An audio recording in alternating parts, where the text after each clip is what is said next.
Welcome to Copilots, the podcast where we watch not just the first episode of a show, but also the second. Some shows don't have the best pilot episode, and giving it that second chance might just change your mind. Here, we take that chance for you and let you know our opinion on if a show is worth more than just one shot. I'm Justice. Alongside me is my co-pilot Josh. Now, let's get ready for takeoff. Your in-flight entertainment this time will be Mystery League.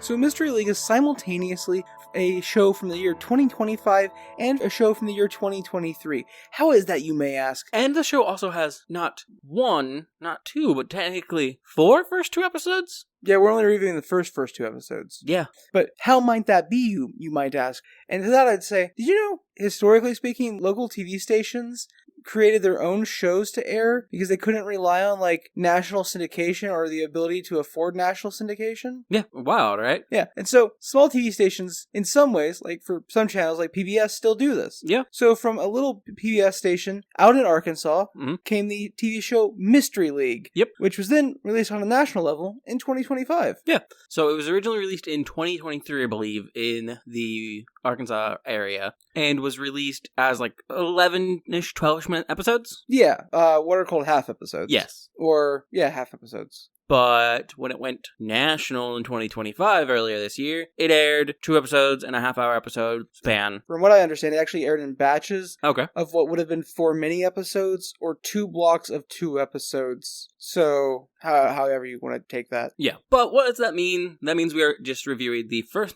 2 episodes that would have originally aired in the Arkansas region on their PBS program. The greater Arkansas area. Why? Because even now, if you go to like Arkansas's PBS page, you can watch the show there for free without having to pay Prime any money or anything. $5-ish a month. Yeah.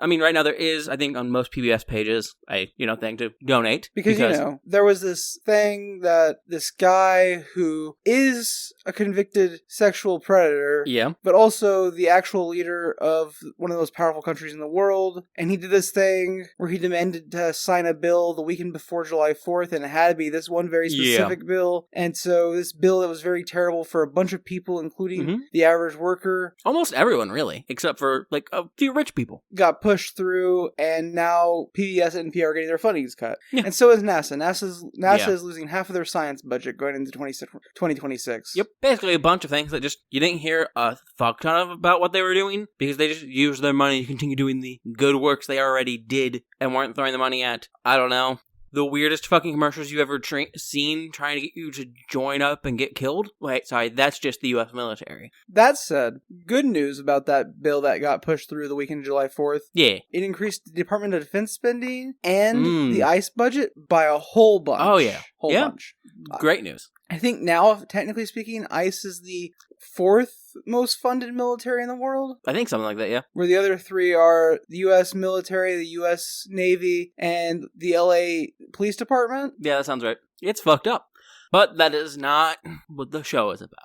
No, the show is in fact about a group of, I think, 5th graders. Yes. And the opening starts with a pretty interesting, well-animated OP.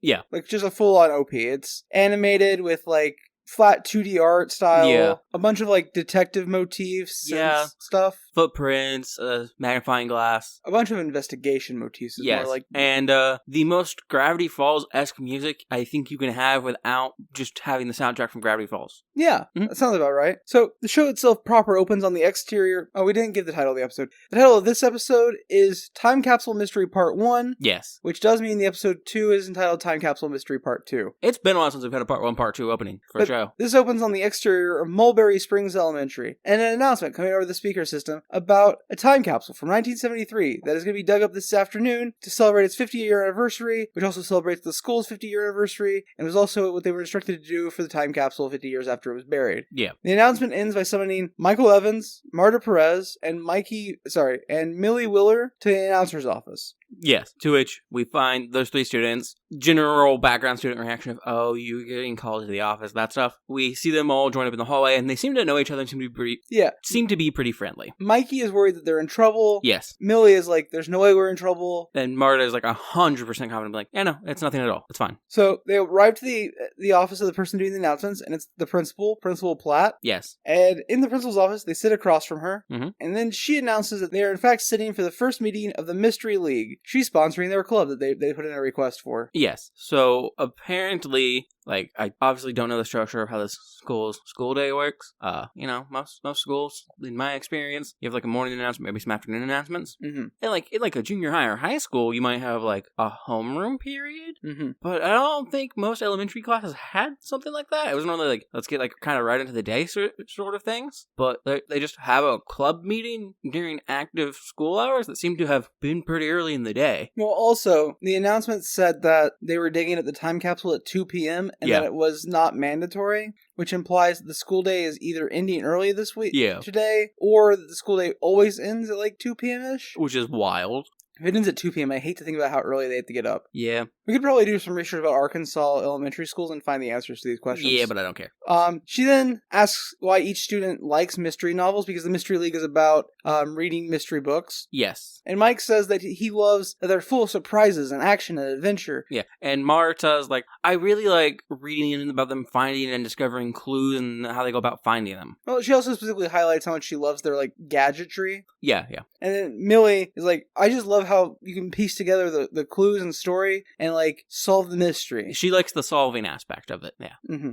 Platt then introduces them to the first book that they as a club are going to read together, which is The Dancing Detective in Time Travel Troubles. Yes. It is the second book in the Dancing Detectives series. Dancing Detective singular. Yeah, I was about to say, the book says Dancing Detectives. I'm telling you, the book is wrong. I'm not done. Everyone throughout the series, though, throughout these 2 episodes, will just refer to it as the Dancing Detective, and they only ever refer to a single Dancing Detective. And the interstitial that we have coming up in a bit is called the Dancing Detective interstitial, according to official stuff. Yeah, that's the name of the August 8th episode of Copilot, the Dancing Detective interstitial. Yep, it's canon now.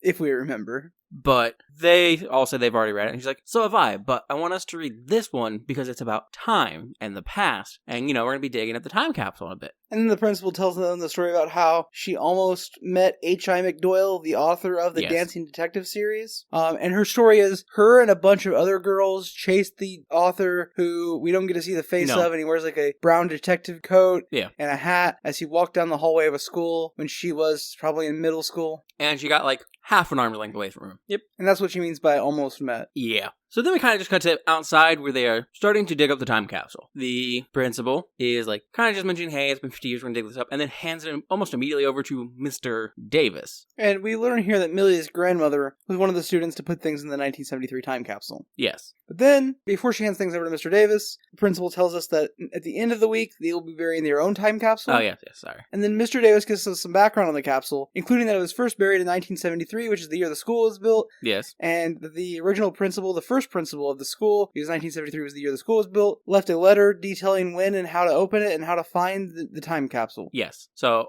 as he goes through the instructions, it's literally just, hey, take 19 steps from the back door. Miss Platt is the one following said instructions. Mm-hmm. And so she stops after 19 steps, and everyone counts the 19 steps in the show. It's not like, hey, we've taken 19 steps. 1, 2, 3, 4, 5, 6, 7, 8, 9, 10, 11, 12, 13, 14, 15, 16, 17, 18, 19. That's 19 steps. And that's how long it took in the episode, if not longer. It's going to take longer because I'm not going to specially seek out this section of the audio to not truncate the silence of.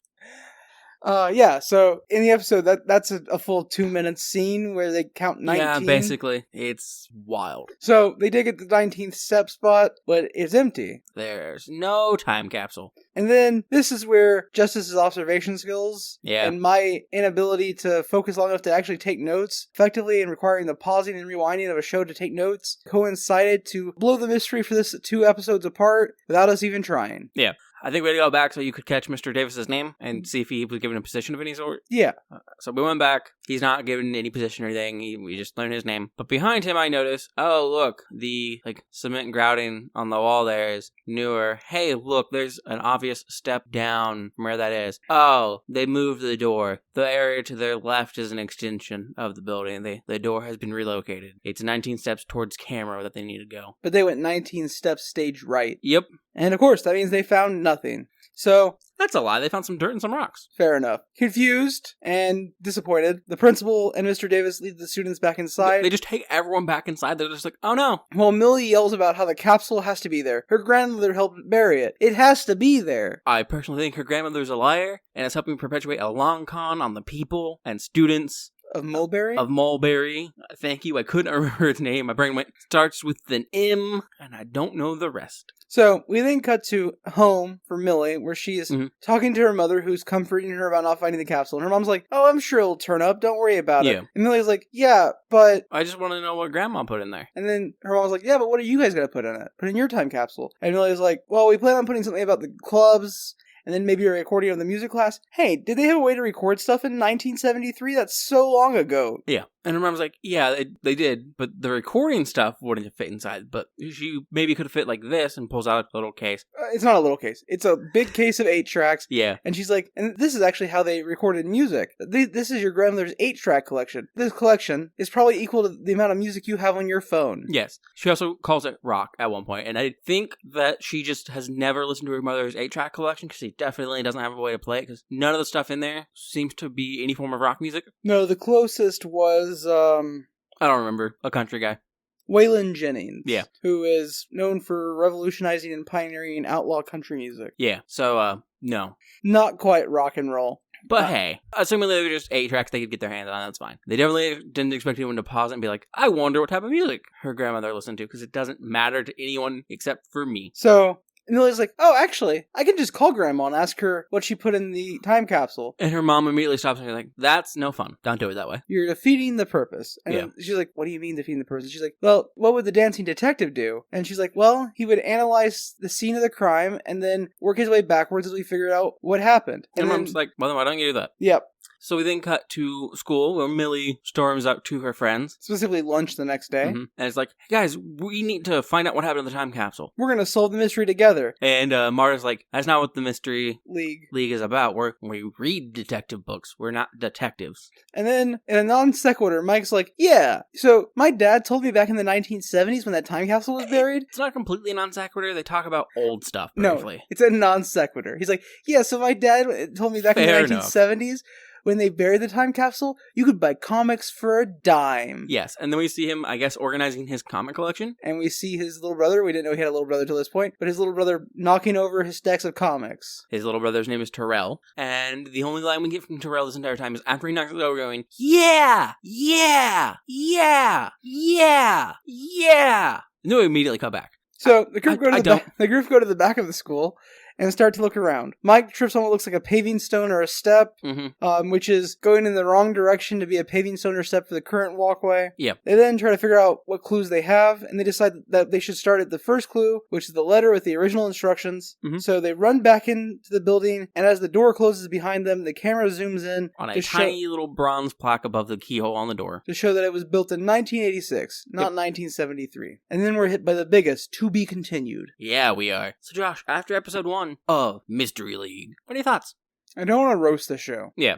But it's not interesting to me at all. Fair enough. Its main demographic is aimed at kindergartners, first graders, and second graders. Yeah, I could see first grader, kindergarten me being excited about the show. Yeah. It's not quite up to the level of Wishbone, but I mean, I would have watched it. Yeah, fair. And like, there's nothing bad about it. No, I think my biggest problem is some of that like heavy-handedness of being like, let's make this direct comparison to the past instead of being like, I don't know, that feels a bit heavily done here and there, but it's not bad. But I was born in the early to mid 90s. Yeah. And yet every time they were like, did they even have recording devices in 1973? Yeah. My entire body went, Yeah, same. Fair. Because, like, obviously they had recording devices in the 70s. Have you not heard, like, the music or seen movies from that time period? No, they haven't. Like, I think Cinderella, the animated film, is from the 1950s. Mm. Like, the blue dress Cinderella Disney movie. Mm. But, like... 60s, I think, maybe? My point is, it's before the 80s at the very least. Yeah. Yeah. But, no, the show's not bad. The worst part about this entire first episode, and, like, I didn't even mention it as a criticism to Justice when I first mentioned it, is that Millie's mother, when she comes into the scene, it sounds like she's never acted a day in her life. It almost sounds like she's reading off a PSA script. She's like, guys, ba-da-ba-ba-ba-ba-ba, ba-ba-ba, ba-ba-ba. I'm gonna sit in this chair backwards now, so you know I'm real cool. She does not sit on a chair backwards. That is character assassination. She sits on a couch. I'll accept the rest of it. She turned her hat backwards, turned the couch around, sat on the couch backwards, and went, check out these 8 tracks. No, but I don't know if I'd watch more of the show if I wasn't watching it for the podcast. Yeah. Because it is aimed a little too young for me. Fair enough. And it's not enjoyable for me to watch. That said, if I had kids... This isn't quite Bluey, but I wouldn't hate for this to be in the background. Yeah, fair. You know what might sell me on it a bit more? What's that? The interstitial we're about to talk about. Because in between the episodes... Hey. No, you gotta tell me what you thought about episode 1 first. You can't just skip out like that. I thought you were gonna be smooth. It's fine. Like, it's basically everything you said. It could be a bit better. It's not super engaging, but there's nothing bad about it. I think actually the thing that has me the most intrigued in the show is that Mike's magnifying glass is weird and square. That's fair.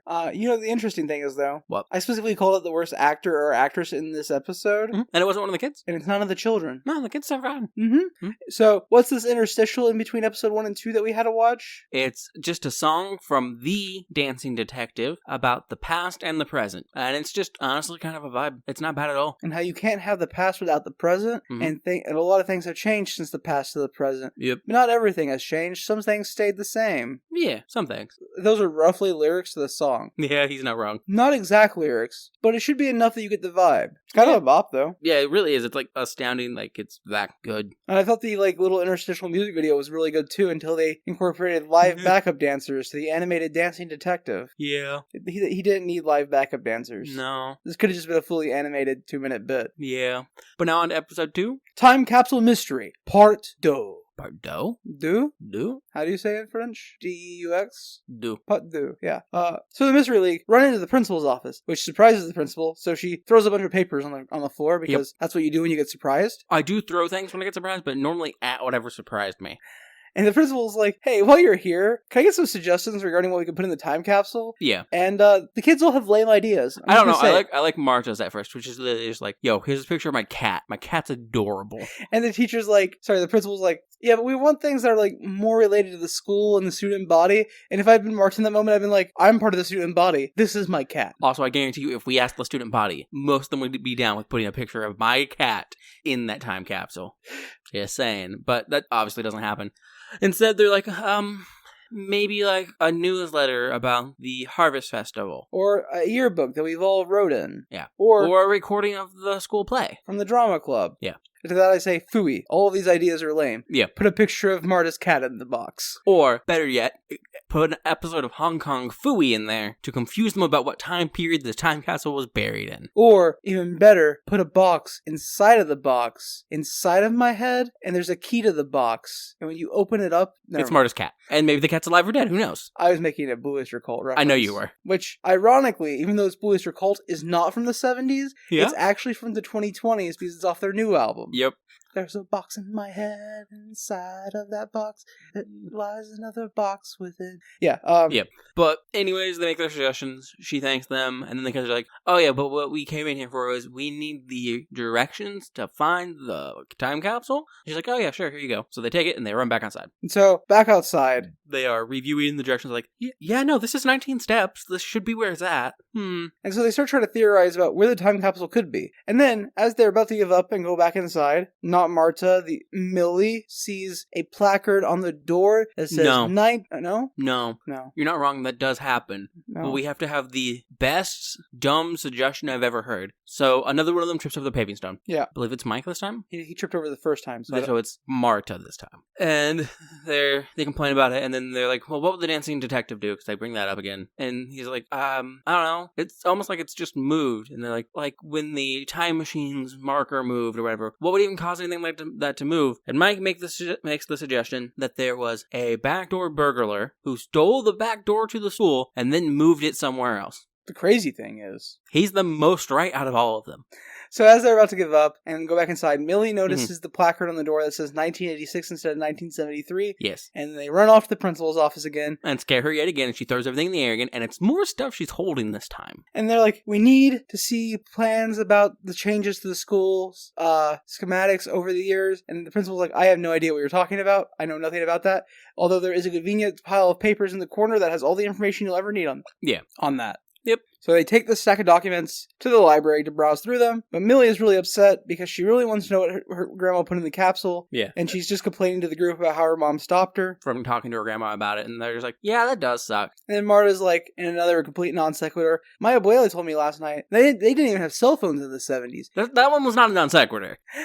If you wanted to call somebody, you had to call their house, and if they couldn't afford an answering machine, it would just ring and ring until you gave up. Until either the caller gave up or the person inside answered the phone. Yeah, but that one was not a non sequitur. Millie was literally talking about calling her grandmother last night, and Marta's like, my grandmother talking about phone calls said this about phones in the past. That's a non sequitur. No. But anyways, she's like, it's weird that you just have to like give up, or they'd have to eventually pick up. When suddenly Mr. Davis goes, yeah, that's right. And they're like, wait, what? They go, how would you even know if someone was home? And Mr. Davis goes, well, you wouldn't. And they're like, have you been there the whole time? And he goes, my name is Sam Reich, and I've been here the whole time. That doesn't happen. And now it's an episode of Game Changers, because Game Changers can strike anywhere and any when, including an Arkansas PBS television broadcast for 2 years ago in the past. Yeah. But no, he says you wouldn't know. And in fact, I could be at my grandma's house back then watching one of the most popular shows on television, Mr. Rogers. From 1986, the most popular show on television, Mr. Rogers' Neighborhoods. Or perhaps I was at a toy store buying the 151st most popular toy from that year, a hand puppet that I don't remember the name of. Mr. Frisbee. Mr. Frisbee. It's a dog hand puppet. Yes. He then says how in fact, in 1986, instead of being at home or at his grandmother's or at a toy store, he even could have been here, watching the finished completion of the addition to the school. Yep. He also pulls down a map from like the middle of the ceiling of the library to show them pictures of the school before and after construction.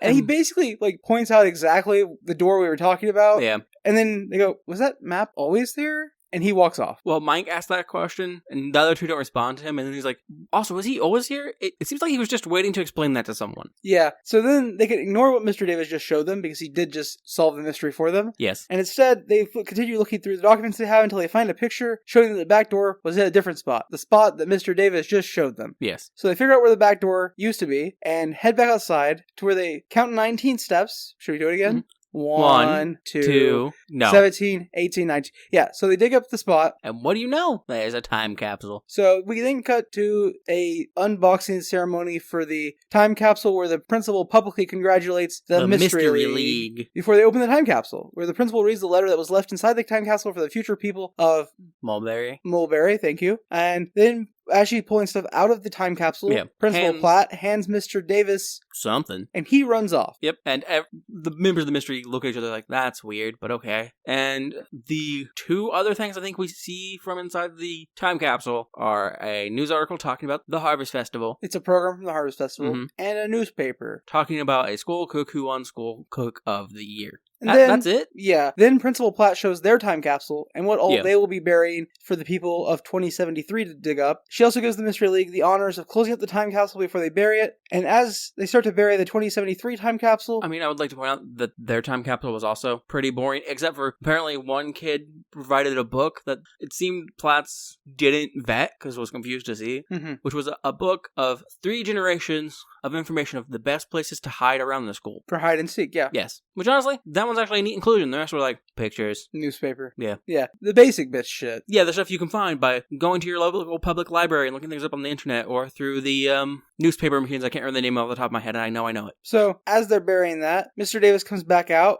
With a reel-to-reel player? And as he's coming back out of the building, Millie is sad because the time capsule had nothing from her grandmother, and she's complaining and crying about that. Yeah. And then he returns what you said, a reel-to-reel tape player, and it starts playing a tape from 1973, which is narrated and features heavily Millie's grandmother, Maxine Lewis, who is talking about how great the school is, and how she's going to be the first person to go from this school to college, and the first person in her family to go to college. The first woman in her family. Yeah. And how, like, she really hopes everyone will still love the school 50 years later, because even though it won't be as bright and new as shiny, hopefully it'll still feel as loved and as important to the community as she knows they all, in her time period, feel about it. Yep. And that ends the episode. Yep. Justice. Yeah. After 2 episodes and an interstitial. After they stole our bit. They did steal our bit. Where they did a show, an interstitial, and a show, which is our monthly output. And they did it in one Amazon episode.